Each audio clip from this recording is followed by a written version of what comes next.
Good morning, everyone. This is Neeraj Kumar, your English teacher. Today I am here to explain you chapter number 7, that is fair play. All right, and this is from class 6th, and now I am going to explain to you. I hope you will be listening to me very carefully and will be collecting all the valuable points from each paragraph. So listen to me very attentively. Here I start. At the very starting, I would like to read to you before you read. Has your best friend ever done something you thought was wrong? क्या आपके कभी किसी दोस्त ने आपके साथ कभी कुछ गलत किया है? What did you do then? If it is so, अगर ऐसा है तो आपने क्या किया? Means in return, in reply, you must have done something or not. कि आपने क्या किया रिटर्न में? Did you keep quiet? क्या तुम शांत रहे? और did you tell your friend? क्या आपने अपने दोस्त को बताया? What you thought? क्या आपने मीन्स क्या आपके दिमाग में आया था उस समय? रीड दिस स्टोरी, इस कहानी को पढ़ते हैं अबाउट टू फ्रेंड्स, दो दोस्तों के बारे में, who had to decide what was more important, कि जिसे ये डिसाइड करना था, जिसे डिसाइड करना पड़ा, व्हाट वाज मोर इम्पोर्टेंट, कि ज़्यादा ज़रूरी क्या था, फ्रेंडशिप एंड एनिमिटी, दोस्ती दुश्मनी, या फिर a sense of what is right and what is wrong, सही गलत की पहचान, सही गलत क्या होता है. So my dear students, here comes the name of the chapter, that is fair play. Means like something which is very genuine, something which is very decent, right? Like there must be taken a very decent decision, very genuine decent, very genuine decision, I mean. Part 1. Jumman Sheikh and Elgu Chaudhary were good friends. Jumman Sheikh और एल्गू चौधरी बहुत अच्छे दोस्त थे. So strong was their bond of friendship, उनकी दोस्ती का जो बंधन था, इट वॉज रियली स्ट्रॉन्ग, बहुत स्ट्रॉन्ग था. When either of them went away from the village, उनमें से अगर कोई भी गांव से बाहर चला गया, the other looked after his family, तो दूसरा उसके घर को देखा करता था, देखभाल किया करता था. Both were greatly respected in the village. Means everybody in the village respected them. Both of them, I mean.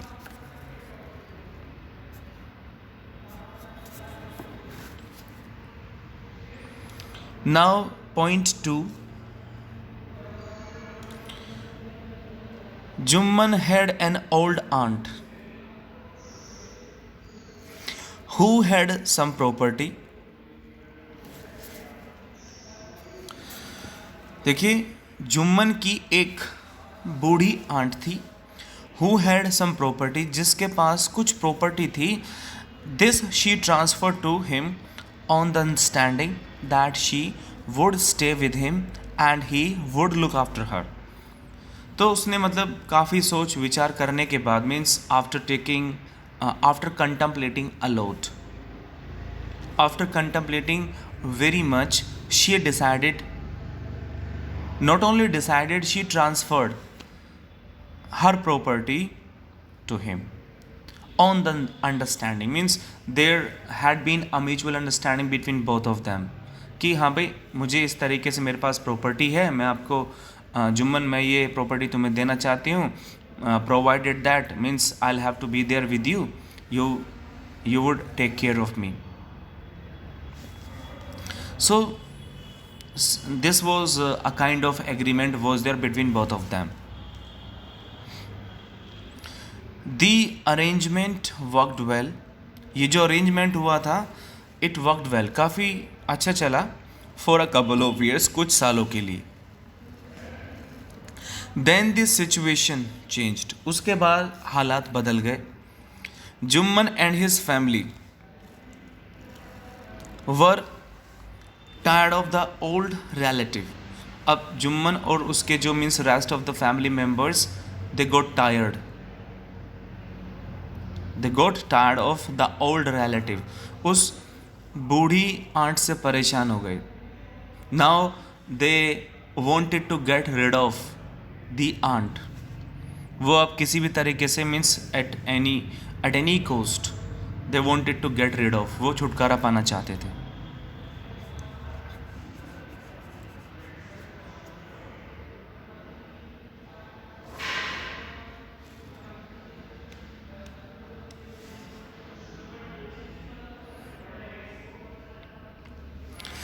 Now let us continue.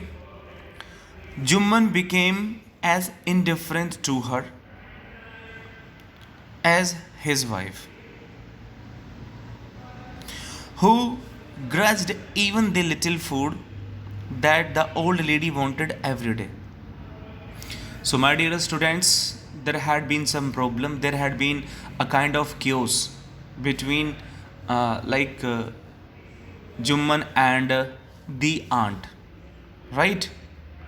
Even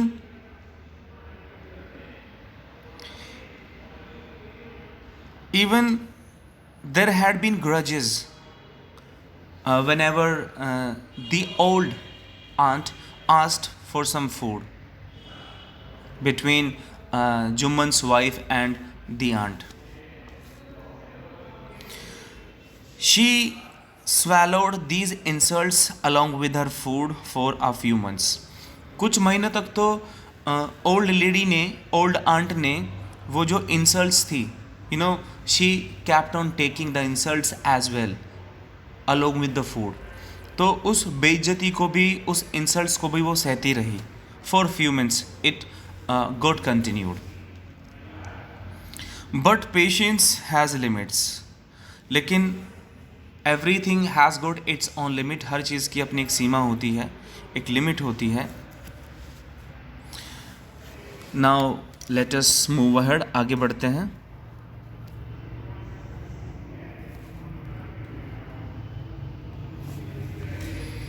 one day she spoke to Jumman. एक दिन she went to Jumman and spoke.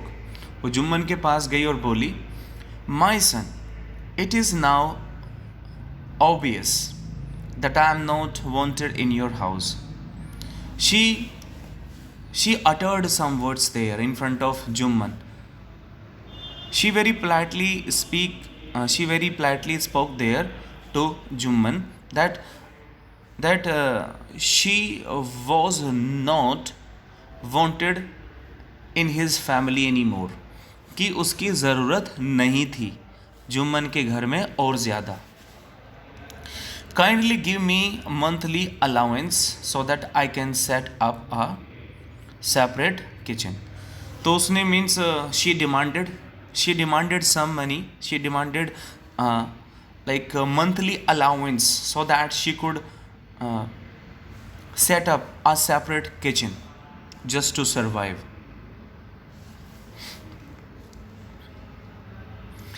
My wife knows best how to run the house. Be patient. So there was something said by Jumman to aunt. उसने कहा कि be patient, सब्र करो.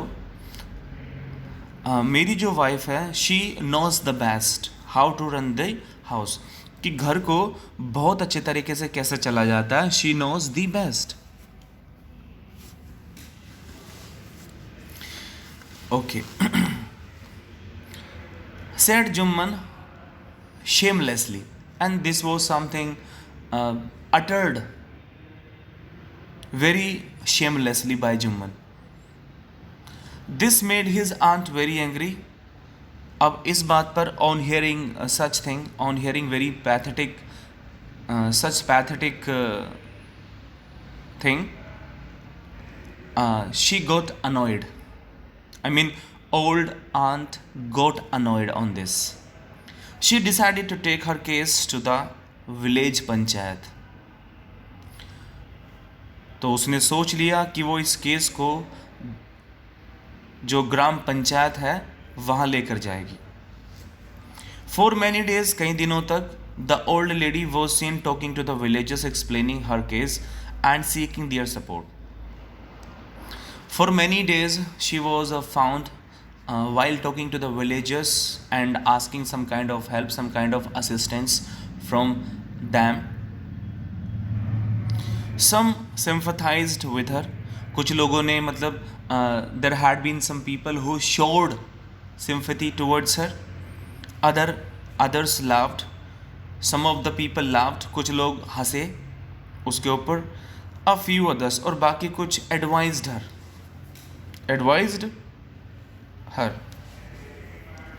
काफ़ी कुछ लोगों ने उसको advice the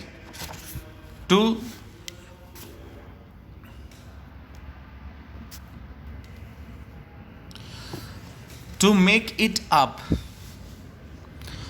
with her nephew and his wife. So some of the people who had been there, who suggested old aunt just to hush up the matter, and again started living with the rest of the family members. I mean Jumman and his wife. I hope you understand, my dear students. Let's continue. At last she came to Elgu Chaudhary. अब आखिर में means finally she came to Algu Chaudhary, वो एल्गू चौधरी के पास वापस आती है and spoke team उससे बात करती है. यू नो चाची, Jumman is my best friend. अब उसमें जो एल्गू चौधरी है वो बोलता है कि I want to tell you something चाची, कि मैं तुम्हें कुछ बताना चाहता हूँ. जुम्मन मेरा बहुत अच्छा दोस्त है. He is the best. How can I go against him, मैं उसके अगेंस्ट कैसे जा सकता हूँ. एल्गू ने ऐसा कहा. But is it right my son, लेकिन बेटा एक बात तो बताओ, just tell me one thing, is it right, क्या ये सही है टू कीप मम, शांत रहना, चुप रहना, और नोट से what you consider just and fair, और ये एक सही बात जो है वो ना कहना. Is it right, is it okay, क्या ये सही है. Is it right to go like against like the truth, सच्चाई के खिलाफ जाना क्या सही रहेगा. द ओल्ड लेडी प्लीडेड, उसने ही रिक्वेस्टेड एल्गू चौधरी, उसने एल्गू चौधरी से रिक्वेस्ट की. Come to the panchayat and speak truth, she said. अब उसने finally spoke to Algu Chaudhary, come to village panchayat, की विलेज पंचायत में आना, and speak the truth there. Algu did not reply there. अब एल्गू वहाँ कुछ नहीं बोला, but her words kept ringing in his ears. लेकिन उसकी जो बातें थी, उसकी जो वर्ड्स थे, that were running across his mind. So my dear students, that's enough for the day. I hope you must have understood. Thank you very much.